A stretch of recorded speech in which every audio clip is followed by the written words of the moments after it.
സ്നേഹനിധികളായ ആത്മാന്വേഷികളെ, സൂഫി സാധകരെ, ഇന്ന് നമ്മൾ സംസാരിക്കാൻ ഉദ്ദേശിക്കുന്നത് അനുരാഗികളുടെ ഹൃദയഗുരു ജലാലുദ്ദീൻ റൂമിയെക്കുറിച്ചാണ്.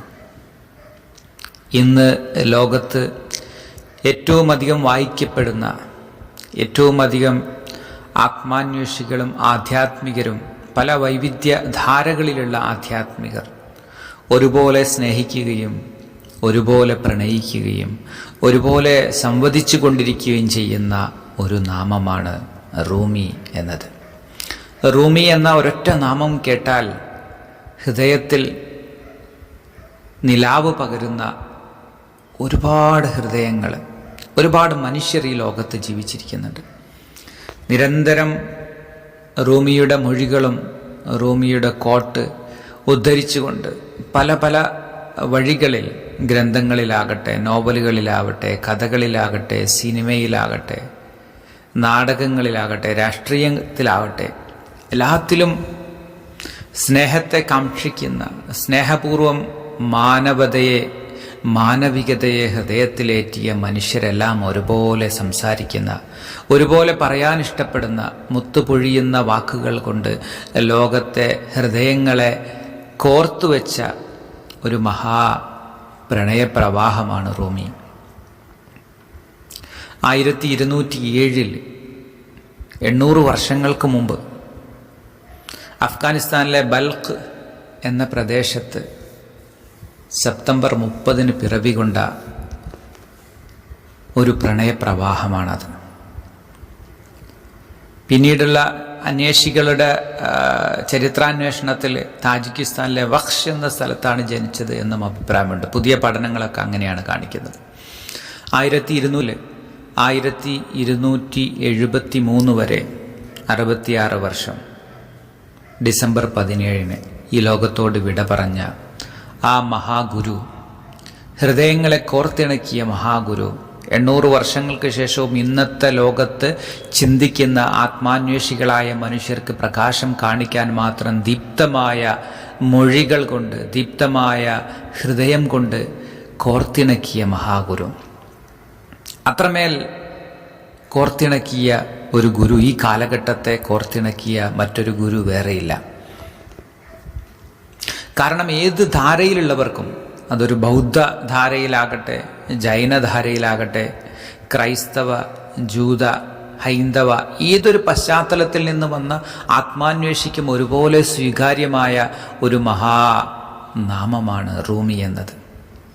ജീവിതത്തിൻ്റെ ആദ്യ കാലഘട്ടത്തിൽ തന്നെ ജനിച്ച സ്ഥലത്ത് നിന്ന് പിതാവിനും കുടുംബത്തിനുമൊപ്പം പലായനം ചെയ്യേണ്ടി വന്ന, 10-16 വയസ്സിനിടക്ക് പലായനം ചെയ്ത് അന്നത്തെ റോമാ സാമ്രാജ്യത്തിൻ്റെ ഭാഗമായിരുന്ന ടർക്കിയിലെ അഖുനിയ എന്ന സ്ഥലത്ത് വാസമുറപ്പിക്കുകയും അവിടെ അന്ത്യവിശ്രമം കൊള്ളുകയും ചെയ്യുന്ന റൂമിയെ നമുക്കെല്ലാം അറിയാം, ചരിത്രത്തോട് ചേർത്ത്. ആ യാത്രാ വഴിയിൽ സൂഫികളുടെ മഹാഗുരു ഷെയ്ഖുൽ അക്ബർ ഇബ്നു അറബിയെ, അതുപോലെ ജ്ഞാനത്തിൻ്റെ കാവ്യങ്ങൾ കൊണ്ട് ലോകത്തെ, പേർഷ്യൻ സാഹിത്യത്തെ ത്രസിപ്പിച്ച എന്നത്തെയും എക്കാലത്തെയും മഹാഗുരു ഷെയ്ഖ് ഫരീദുദ്ദീൻ അത്താർ, ഇവരുമായൊക്കെ സംഗമിച്ചുകൊണ്ടാണ് മഹാഗുരു റൂമി യാത്ര തുടർന്ന് അവിടെ എത്തിയത്, വളരെ ഇളം പ്രായത്തിൽ തന്നെ.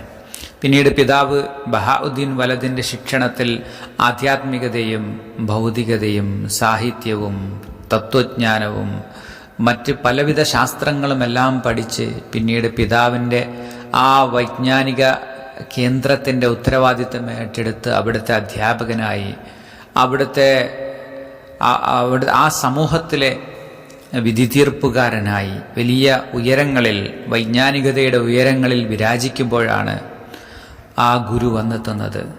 സൂര്യനായി വന്നെത്തിയ ആ ഗുരു പ്രണയത്തിൻ്റെ, ഹൃദയാനുരാഗത്തിൻ്റെ അഗാധ തലങ്ങളെ തൊട്ടുണർത്തി ദൈവികതയുടെ ചക്രവാളങ്ങളിലേക്ക് പറത്തിവിട്ട ആ മഹാഗുരു റൂമി എന്ന ആ പ്രണയപ്രവാഹത്തെ തേടി എവിടുന്നോ വന്നെത്തിയ ദർവീഷായ, അവധൂതനായ, അലഞ്ഞ് തിരിഞ്ഞ് എവിടെയോ ഒരു ഹൃദയമുണ്ടെന്നറിഞ്ഞ് അത്രമേൽ പ്രണയാർദ്രമായ ലോകത്തെ മുഴുവൻ കാലങ്ങൾക്കപ്പുറത്തും മാറ്റിത്തീർക്കാൻ മാത്രം ശക്തിയുള്ള പ്രണയശക്തിയുള്ള പ്രണയാർദ്രമായ ഹൃദയത്തിൻ്റെ നോവുകളിൽ തേടിക്കൊണ്ടിരിക്കുന്ന ഒരു മനുഷ്യൻ, ഒരു ഉറവ, സാഗരത്തിലേക്ക് ഗമിക്കാൻ വെമ്പുന്ന ഒരു ഉറവ അവിടെ ഉടലെടുത്തിട്ടുണ്ടെന്നറിഞ്ഞ് തേടിയെത്തിയ ആ പ്രണയസൂര്യനാണ് ഷെയ്ഖ് ഷംസ് തബ്രീസ്. ആ ഷംസ് തബ്രീസ് റൂമിയിലേക്ക് വന്നെത്തുകയും ആ സൂര്യോദയം, ആ പ്രണയത്തിൻ്റെ, ആധ്യാത്മികതയുടെ, ആ ദൈവികതയുടെ സൂര്യോദയം മൗലാന റൂമിയുടെ ഹൃദയത്തിൽ സംഭവിക്കുകയും, മൗലാന എന്ന് പറഞ്ഞാൽ നമ്മുടെ ഗുരു, മൗല എന്നത് സൂഫികൾ വളരെ സാർവത്രികമായി പ്രയോഗിക്കുന്ന പ്രയോഗമാണ്. മൗല, ഗുരു, മൗലാന, നമ്മുടെ ഗുരു. എല്ലാവരും നമ്മുടെ ഗുരു എന്ന് പറഞ്ഞ മൗലാന റൂമി, റൂം എന്ന പദത്തോട് ചേർത്ത് റൂമി എന്നറിയപ്പെട്ട ഗുരു. ഒരൊറ്റ വാക്ക് മതി, റൂമി എന്ന ഒരൊറ്റ വാക്ക്. ആ വാക്ക് തന്നെ പ്രണയത്തിൻ്റെ പ്രതീകമായി മാറും വിധം അത്രമേൽ ആ സൂര്യസ്നാനത്തോടെ മാറ്റിത്തീർത്ത ഗുരുവാണ് ഷംസ് തബ്രീസ്. ഷംസ് തബ്രീസിൻ്റെയും മൗലാന റൂമിയുടെയും സമാഗമത്തെക്കുറിച്ച് നിരവധി കഥകളുണ്ട്. കഥകളിലേക്ക് ഇപ്പോൾ കടക്കുന്നില്ല, നമുക്കിനിയും പറയാം. ഈ ഗുരുവിനെക്കുറിച്ച്, ഈ മഹാഗുരുവിനെക്കുറിച്ച്, റൂമി എന്ന പ്രണയസൂര്യനെക്കുറിച്ച്, ആ പ്രണയസൂര്യൻ്റെ ഉദയത്തിന് സാക്ഷിയായ, ആ പ്രണയസൂര്യൻ്റെ ഹൃദയത്തെ പൂർണ്ണമായും തുറന്ന് പൂർണ്ണ പ്രകാശത്തിലെത്തിച്ച ഷംസ് തബ്രീസിനെ കുറിച്ച് ഇതെല്ലാം നമുക്ക് പറയാം. റൂമി ഇന്നും ഹൃദയത്തെ ത്രസിപ്പിച്ചുകൊണ്ടിരിക്കുന്നു. നാം ഓരോരുത്തരുടെയും ഹൃദയത്തിൽ നിലാമഴ പെയ്തുകൊണ്ടിരിക്കുന്ന നാമമാണ് റൂമി. ആ റൂമിയുടെ ആധ്യാത്മ വഴിയാണ് മൗലവിയ ധാര, സൂഫി ധാര. മൗലവിയ ധാരയിൽ വളരെ സവിശേഷമായ മന്ത്രങ്ങളും വളരെ ഏറ്റവും സവിശേഷമായ സമ എന്ന് പറഞ്ഞാൽ ആ സംഗീത നൃത്തത്തിൻ്റെ ആ സദസ്സാണ്, ആ കൂട്ടായ്മയാണ്. അതിലേറ്റവും പ്രധാനമായത് ആ സൂഫികളുടെ ആ റക്സ് എന്ന് പറയുന്ന വേളിംഗ് ദർവീഷ് എന്ന് പാശ്ചാത്യർ നാമകരണം ചെയ്ത ആ വൃത്തനൃത്തമാണ്, ആ ഭ്രമണ നൃത്തമാണ്. ആ നൃത്തമൂർച്ചയിൽ സ്വയം അലിഞ്ഞുകൊണ്ട്, സ്വയം ഇല്ലാതായിക്കൊണ്ട് ആ ദൈവികതയുടെ പരകോടിയെ ഹൃദയം കൊണ്ട് പ്രാപിക്കാൻ പറ്റിയ അത്യപൂർവമായ ധ്യാന രീതിയെ ലോകത്തിന് സമ്മാനിച്ച മഹാഗുരു.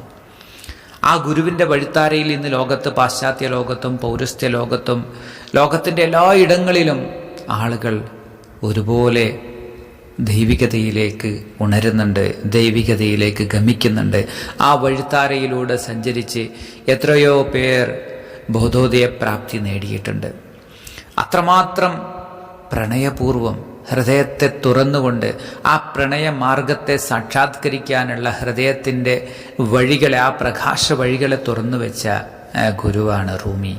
ആ റൂമിയുടെ വഴിത്താര, റൂമിയുടെ സാഹിത്യം, മഅ്നവിയിലെ 27,000 മുതൽ 30,000 വരെ ഈരടികളുള്ള മസ്നവി, ദിവാനെ ഷംസ് തബ്രീസ് 36,000-ഓളം ഈരടികളുള്ള ദിവാനെ ഷംസ് തബ്രീസ്, പിന്നെ പ്രഭാഷണങ്ങളുടെ സമാഹാരമായ ഫീഹി മാ ഫീഹി.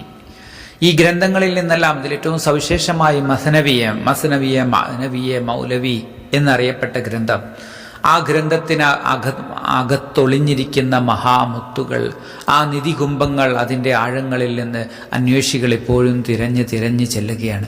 അത്രമാത്രം ആഴങ്ങൾ ഒളിച്ചു വെച്ച മഅ്നവി. ഇതെല്ലാമാണ് ലോകത്തെ ഹൃദയവസന്തത്തെ നിത്യവസന്തത്തിലേക്ക് മാറ്റിത്തീർത്ത മഹാഗുരുവിൻ്റെ വഴിത്താര. ആ വഴിത്താരയെ അതിസൂക്ഷ്മമായി അറിയാൻ ശ്രമിക്കുന്നവർക്ക് അനുരാഗികളുടെ ഹൃദയഗുരു റൂമിയെക്കുറിച്ച്, ആ റൂമിയുടെ വഴിത്താരയെക്കുറിച്ച്, ആ ഹൃദയവസന്തത്തെക്കുറിച്ച്, ആ ജ്ഞാനത്തിൻ്റെ അഗാധ സാരങ്ങളെക്കുറിച്ച് നമുക്കിനിയും പറഞ്ഞുകൊണ്ടേയിരിക്കാം. എല്ലാവരോടും സ്നേഹം.